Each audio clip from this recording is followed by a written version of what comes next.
Let's do it. Hello, hope everyone's happy, healthy and well. I have an amazing guest who's given up some of her very valuable time today to come have a chat to us. It's something, this talk, that I think is going to be amazing because we've got Noor Hibbert on, who's a life and business coach. She travels the world teaching events, all over the place. I think you were in South Africa last, was it? Was that the last one? Yeah. She's a star of her own podcast on Apple, which is Think It, Get It, and that's over 40 episodes. I think today's episode is Manifest the Impossible as well, which is come out. Amazing. Beautiful, yeah. She's done TED Talks. She's the author of the book Just Effing Do It, which is was number one in 6 different categories as well. And last week she actually did a 3-hour live event raising over £1,000 for charity. So can we all welcome Noor? How are you doing? Beautiful. What a good welcome. When people introduce me, I'm like, that person sounds really cool. And I'm like, oh, it's actually me. Just brushing the shoulder off. You're right, I've got podcasts, you wrote books. Right. Yeah. It's amazing. It's absolutely amazing. So we just did a quick chat before here just to go through what we're going to go on the call. And straight away, me and Noor can end up chatting it's been 20 minutes already. We haven't started yet, which is incredible. So I know we have to make up that we haven't talked during our Torture with Tom sessions that we usually have weekly. Yeah, I've got 2 names now from 2 different people. We've got Torture with Tom from you guys, and the other one's Clicky Tom from Rich, which all his family who come in now, all the kids come up to me and go, "Hey, Clicky Tom," and I'm like, "Oh God, it's all saying it." What I do for a good clicking now, I'll tell you that. I woke up in the middle of the night and I was like, "Oh, gosh almighty, I hope this lockdown's over soon because I need a good click." Be adjusted, dearest. Get adjusted. That's the thing. So you're obviously working with so many clients at the minute, and I think one of the main things, and it's what we've talked about before on these calls, is how this time is just a huge gift that we're never going to get back, and trying to use that to our greatest potential. So, I mean, I'm sure you have so much you can talk about with that, but one of the main things that you talk about in your book and everything else is about playing big and playing small within your own self. So how would you describe that for anybody who hasn't read the book? So one thing that I would start off by saying is that for majority of people I've ever get to speak to, or majority of just humans in general, most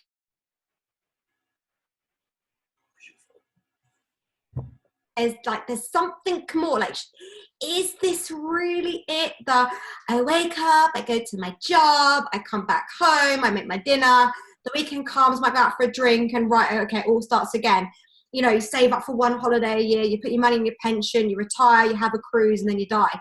It's like, is this really it? And I really believe that we've been conditioned to play small. And what I mean by that is from a really young age, we're like little sponges. We're taking all the experiences going around us. We look at our parents working hard and doing exactly the same thing that we end up doing because we just simply follow the pattern. And my job as a coach and an author is to show people and get people to stop and go, wait a freaking minute. Wait a minute. Surely this isn't it. Surely we weren't put on this amazing planet to experience this amazing life just to eat, sleep, shit, repeat, go to work, get a pension and die. Like, it really didn't make any sense to me that this was what we were meant to do on this planet. And I always felt this unsettling feeling inside me that something wasn't right. Like, this surely isn't what the point of life was. And so for many years, I felt this internal conflict of, well, I don't want to fit into that box. I don't want to do that. Surely if I want to take 5 holidays a year, I can fucking take 5 holidays a year. Sorry, guys, disclaimer, I will probably drop an F-bomb here and then.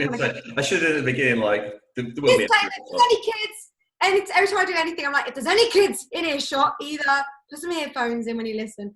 It's from passion, though. That's all it is. It's from passion. If you guys, I'll try to dial it down. I always forget. It's all right. Go for it.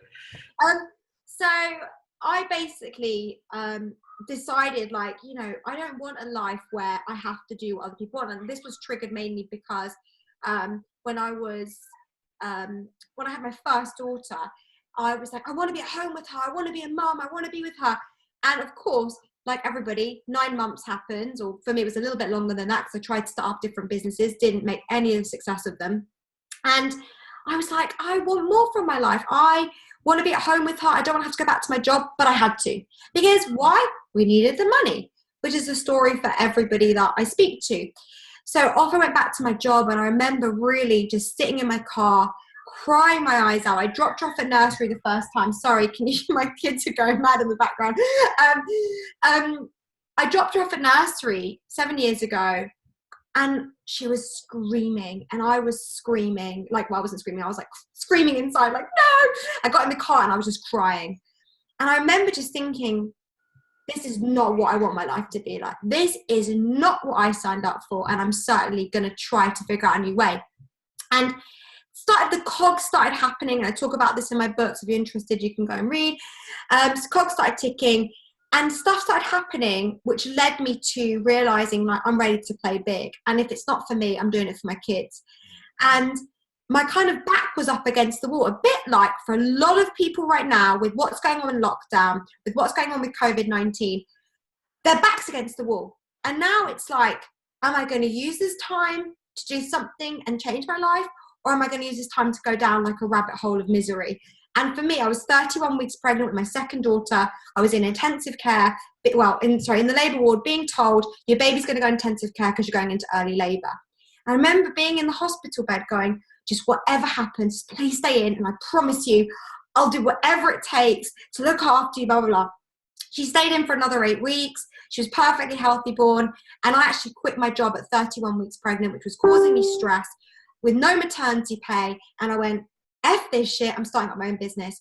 Yeah. And I went all in, then no plan B, non-negotiable, all in, set up my first business, which over the course of that maternity leave, it wasn't maternity leave because I never went back to a job again.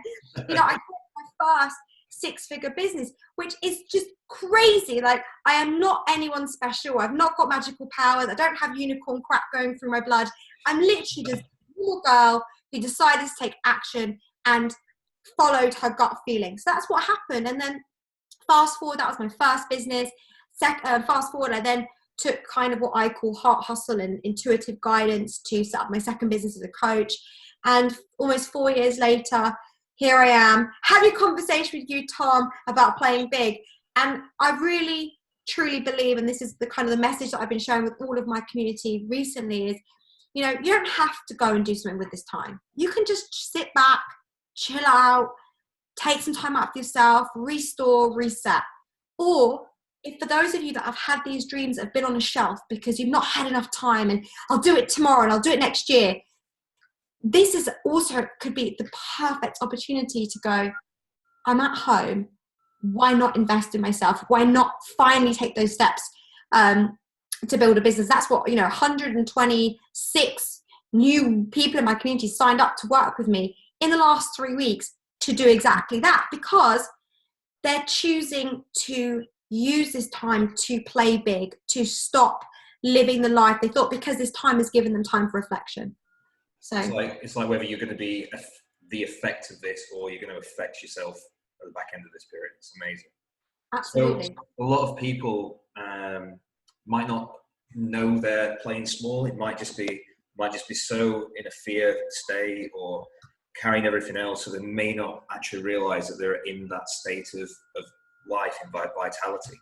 So what kind of traits or factors do you think you see regularly with people in that area? What things would alert you to help as a coach to go, right, come on, there's something more in you? Well, I would absolutely start off by saying to everybody, you're going to know if you're playing small if there's anything you want in life that you don't have. Okay? Because straight away, if you're saying to yourself, I'd really like to, but I really like to have that, but you're playing small, flat out playing small. And the reason I'm saying that with utter love is that I know for a fact that there's not one person I spoke to that's just gone, I'm totally happy with my life exactly as it is, and I would not change one thing. Because ultimately, as humans, one of our 6 human needs is growth. If we're not growing, we're not evolving, we're not ticking that need inside of us. And that then manifests in dis-ease in our body. That manifests in physical ailments, emotional ailments. And, people say, I'm suffering from anxiety, I suffer from depression, I suffer from, chronic back pain, I suffer from this. I can honestly say, where in your life are you not doing the things that you want to do? They're like, what? I'm like, Where are you still playing small in your life? Where are you not being honest with yourself about what you truly want in your life? Because that back pain or that this or that depression is just a manifestation of you not matching your ideal of your life in your world. Or you're living in the past, or you're living in the what is of the future, but not taking action. And I truly believe that the majority of people on this planet that are suffering in some way, suffering being mental suffering and even some, physical pain, is due to the fact that they are playing small. They're not being honest about what they want in their life. They're too scared to take action for what they want. They're not being honest about what they're feeling, how, all of this stuff. They're not even being honest to their partners. There's so many women that I meet that go, I really want to do this, but I couldn't tell my husband because he'd think I'm crazy. And I'm like, F that, be crazy. Tell him anyway and just take action, because on your deathbed, you want to look back and go, I played small to fit into what I thought I should do. And this is a big thing, is we grow up thinking we need to be this or this in order to please this person. And this is a whole different conversation. But tribally, as humans, our number one need is to love and belong. And so if we, let's say, all of my family were teachers and I wanted to be an astronaut. And growing up, they were like, we think you should become a teacher. And this is, by the way, just a really kind of blanket example. And I'm like, I want to be an astronaut. Internally, my subconscious belief systems, subconscious is your automatic programming, is going to go, oh, don't become an astronaut because you'll get disowned by your family. These are tribal beliefs because our brain is an old brain. Our brain has barely evolved in thousands and thousands of years. So we still think like a tribal person. So we're like, no, you mustn't become an astronaut because we won't be loved or belonged. And so we stay small so that we get the love that we think we're going to lose. It's not real. So it's a really important piece of recognizing, where in my life, what do I want? Make a list.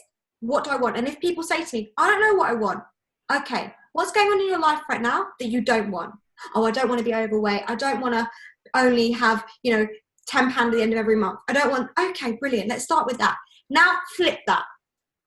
What would that look like if it was the opposite? Now you've got a goals list. Now you can see where you're playing small in your life, and now you can work towards growing towards that. How do you advise? What do you think? Because a lot of people will start looking into stuff now and reassessing and reevaluating stuff. But how do you then, or what's your biggest advice to take those goals and then try and create this vision? Would you go vision first, or would you go goal to vision, or vision to goals? I think... Sorry, bad question, but... No, listen. Okay, so there's different ways of setting goals. Like I have whole masterclasses just on vision and goals because it's a meaty subject. Yeah, yes. You can have your life vision, and then you can have your daily goals and your monthly goals and how you're getting there. So for me, I think the easiest way is to go, look, what do I want for my life? When I'm on my deathbed, what do I want to look back on and think, what was my life like? And then I break that down into, okay, well, is this something that's going to happen in 20 years or 1 year? And then I start to look at the daily actions, the habits that are going to help me get to that. So I think look at what you want your life as a whole and then start to break that down. But I also believe that goal setting, a lot of people do it totally wrong. They focus on one part of their life, totally disregard their health. So they become filthy rich, and I hate using that when I say filthy because filthy rich is such a bad connotation for wealth, but they become really wealthy but they're very overweight. Or they become the thinnest person in the world or slimmest person in the world because they spend every day in the gym and they've got the most amazing body, but their relationship is suffering at home. So for me, it's about holistically looking at your life and saying, how can I grow in all areas in tandem? Because that way at the end of the year, when you set your goals at the beginning of the year, you go, wow, I've actually got healthier, my relationship is stronger, my money is better, etc. So that's kind of, I guess, to sit down and just think about life vision first and then break that down. Go for it that way. Incredible.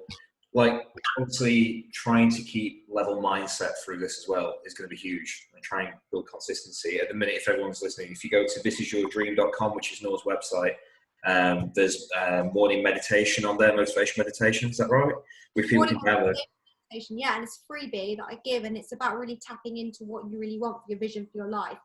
And really a crucial part of manifestation is bring up the emotions. So the meditation is really supporting of that. It's totally free, so you can go and grab that, listen to it in the morning. But what's really important, and this is like the number one thing around creating a vision for your life and creating goals that you want that so many people don't realize, and understand is that you can consciously say like, I'm going to go make this, or I'm going to go do this, but you are fighting against so much of the subconscious programming. And so I say to my people, look at what you want, and then what's the but? What's, but I'm this. And then we start to understand the self-limiting beliefs that's going on underneath. Then it's kind of a process that I teach, which is, right, once you've understood what's going on underneath, this is all in my book, by the way, guys, so, go get it. Then you understand what's going on underneath. You now need to tune into what I call Universe FM. And Universe FM is, managing your energetic frequency in order to vibrate at a level where you're actually happy in life. Like, you can't be going and changing your life feeling miserable. It doesn't work that way. So it's about understanding your emotions and what's creating things in your body and how you feel about things, and becoming a really aware person.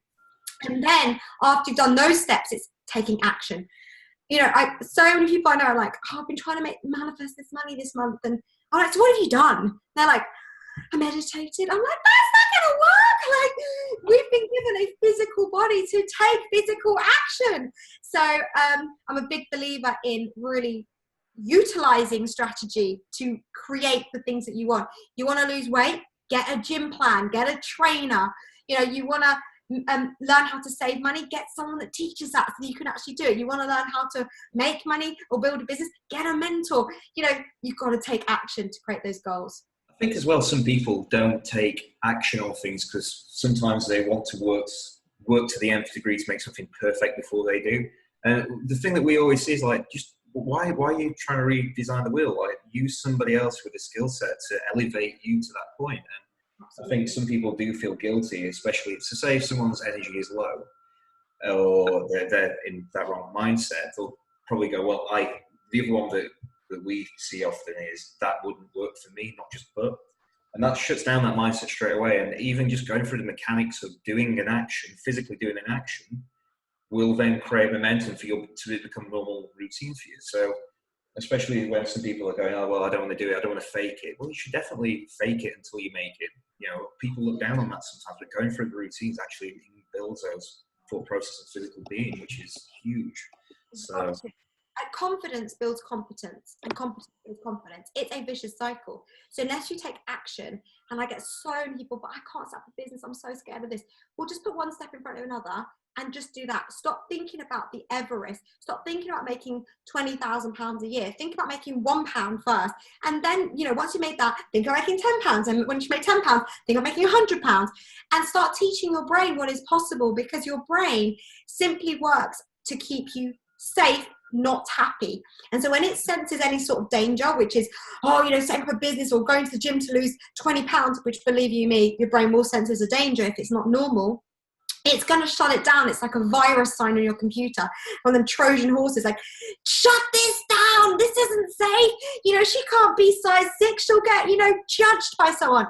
And honestly, our brain will pick up the most ridiculous reasons to stop us from moving forward in our life, because our brain likes habits, it likes past behaviors, it likes a simple life, and it likes to be on automation. So definitely change and transformation is uncomfortable, it's difficult, and you've got to understand that real transformation in your life does not happen from just consciously saying, I'm going to go and do this. There's so much going on inside that needs to be worked on in order to create that change. And I think you've just got to commit to it. So yeah. And definitely reward yourself when you do that as well. A lot of people feel so guilty about rewarding themselves. I was reading through your website the other day, trying in preparation for this, and there's something that's saying like, when I hit this goal, I went to Paris, and when I hit this goal, we did this, and that's huge. It's massive. So yeah, look, I'm very conscious of Noor's time. I'm very valuable. I know you're so busy, you're doing all the coaching and everything else that goes along with it. There's so much. You're having 3 kids at home with you all bloody day long. No, I actually absolutely love having them at home, and actually kind of dreading when life goes back to normal and have to do like school runs again and things like that. So I'm actually really enjoying cleaning. Cleaning. I love cleaning so much. Not. But go and check Noor out on what is your social media? Is it? On Instagram, I'm Noor_Hibbert. On Facebook, just type my name and it says your dream, Noor Hibbert. So yeah, I'm you'll find me. But there is so much stuff on the website, and listen to the podcast. So much useful content on there. So thank you so much, Noor, for everything that you've done and doing. And we will speak soon. I will be able to, what do you say, click, adjust you on the other side of stuff. Yeah. Yeah. Keep safe. Bye.